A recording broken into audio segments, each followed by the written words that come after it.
with various employee support services and resources available should they be having issues. And I'm assuming, too, that family members and Facebook pages and chats and instant messages and all different things and group chats are probably always alive and well from spouses and moms and dads and whoever, trying to let family members know if somebody's doing okay or if they've heard some news, so to speak.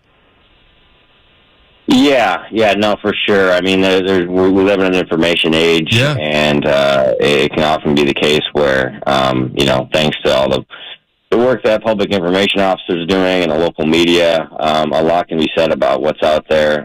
Sometimes it's hard to construe exactly what's what with the overload of information sometimes and conflicting reports. But it's really, I think, the most heartfelt thing is hearing the voice of a loved one when they have the chance to make that call. Oh, that makes it worthwhile, I'm sure, right there at that moment. What can you tell us right now at 4:07 about the Palisades fire? Can you give us a bit of an update?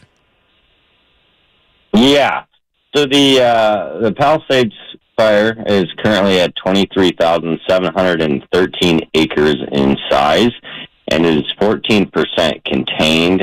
That's a number that's applied to the perimeter of that footprint, areas which fire resources feel are in check, that we don't have to have any real concern over that fire reigniting or moving.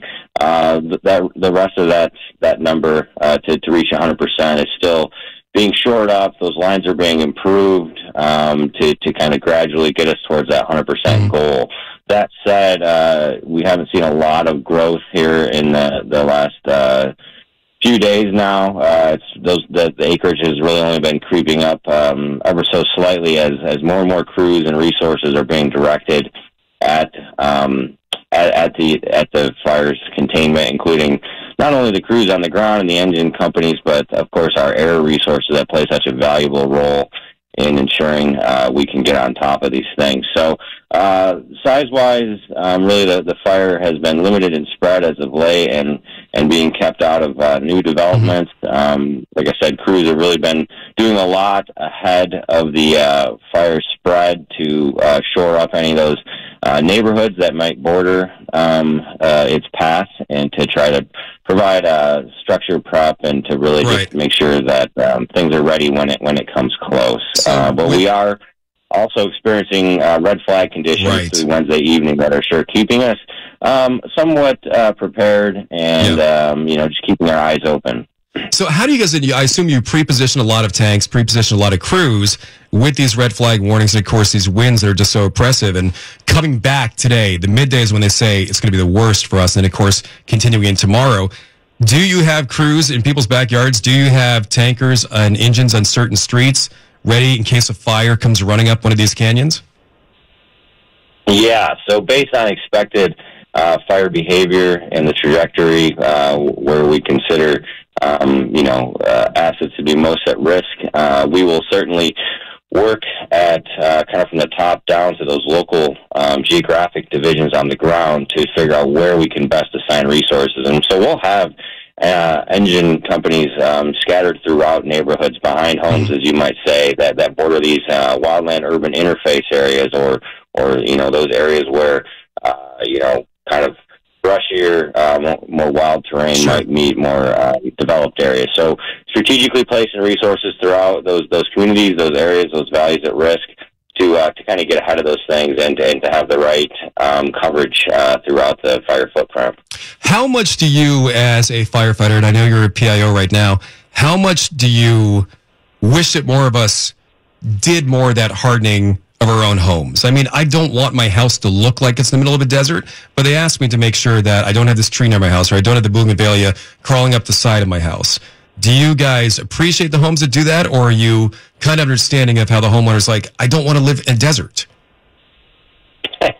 Yeah, well, it's really a happy balance, right? That those sort of competing interests, if you will, those trade-offs of living where we do in California, where fire severity that hazard can sort of always be at risk in most communities. And so you really want to do what you can ahead of these sorts of situations to better make your home defendable in the case of such an incident. And so to conduct defensible space efforts in the form of how you harden your home, what kind of materials that your home is built with, what kind of potential hazards that could be problematic in the event of a fire, and make it so your home is defensible versus perhaps others that may not be as concerned, let's say. And so we try to do what we can ahead of these sorts of situations to prepare folks, to give them the resources. Sure.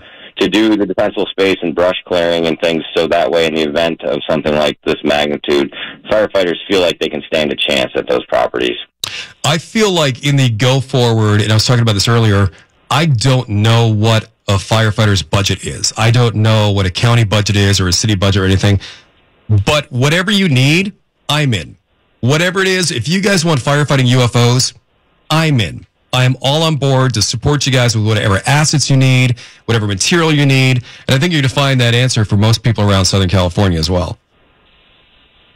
Yeah, it's almost overwhelming at this incident to see the amount of outpouring from the community, the amount of people that want to help in all ways, big and small, here to